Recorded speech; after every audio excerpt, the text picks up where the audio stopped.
மதவாத பிஜேபி எந்த வகையிலும் உள்ள வந்துடக்கூடாது, மத சார்பில்லாத ஒரு ஆட்சி அமையணும் அப்படிங்கிறதுக்காக கம்யூனிஸ்ட் எல்லாம் விஜய்க்கு ஆதரவு கொடுத்திருக்காங்க. காங்கிரஸும் அதே தான் சொல்ல போறாங்க, திரும்பவும் திரும்ப திரும்ப அதே தான் அடிச்சு அடிச்சு சொல்ல போறாரு. இதையெல்லாம் சொல்லிட்டு ஆதரவு கேட்டு விஜய் வாட்ஸ்அப்ல மட்டும் மெசேஜ் அனுப்பிச்சா போதாது, அவர் நேர்ல வந்து கேட்கணும் அப்படின்னு அவங்க சொல்லி இருந்ததுனால இந்த ஆதரவு கொடுத்த உடனே அதுக்கு நன்றி தெரிவிக்கும் விதமா அவர் ஆபீஸுக்கே போனாரு. ஒரு நாளும் இல்லாத திருநாளா கையில சிகப்பு கயிறும் நெத்தியில நல்ல குங்குமமும் வச்சுக்கிட்டு உள்ள வந்தாரு விஜய். நிச்சயமா நான் மத சார்பு இல்லாதவன் தான், ஆனா இந்துக்களுக்கு எதிரானவன் இல்ல அப்படிங்கறத காட்டுறதுக்காகவே நெத்தியில குங்குமம் பளிச்சு வச்சுட்டு போனாரோ அப்படின்னு கூட நமக்கு தோணுது. அமைச்சரவைக்கு வெளியில இருந்து ஆதரவு கொடுத்தாலும் அறிவாலயத்துக்கு வெளியில இருந்து அவங்க ஆதரவு கொடுக்கல அப்படிங்கிறது விஜய்க்கு நல்லாவே தெரியும். திமுகவோட அஜெண்டா என்னவோ அந்த அஜெண்டாவை தான் விஜயோட சேர்ந்து அவங்க நிறைவேற்றிக்க போறாங்க.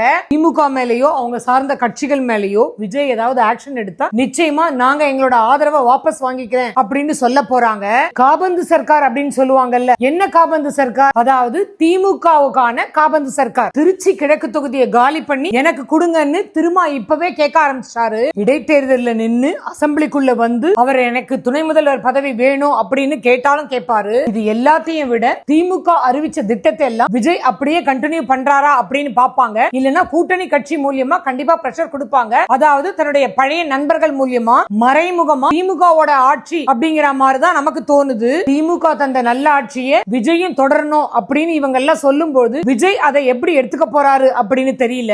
எப்படி பார்த்தாலுமே விஜய் அறிவிச்ச திட்டத்தை செயல்படுத்தணும்னா கூட அரசு கஜானால இருந்து கோடிக்கணக்கான பணத்தை எடுத்து அவர் செலவு பண்ண வேண்டியதா இருக்கும். இருந்தாதானே எடுத்து செலவு பண்றதுக்கு, ஏற்கனவே தான் தலைக்கு மேல கடன் இருக்கே அப்படிங்கிறது விஜய் போய் உட்கார்ந்த உடனே தான் அவருக்கு சொல்லப்படும். ஸ்டாலின் அங்கிள்னு ஓங்கி ஒலிச்ச விஜய் இப்ப திமுக மேல ஆக்ஷன் எடுக்க போறாரா இல்ல திமுகவுடைய திட்டத்தை செயல்படுத்த போறாரா? இதுதான் எல்லாரும் எதிர்பார்த்துட்டு இருக்க கிளைமாக்ஸ்.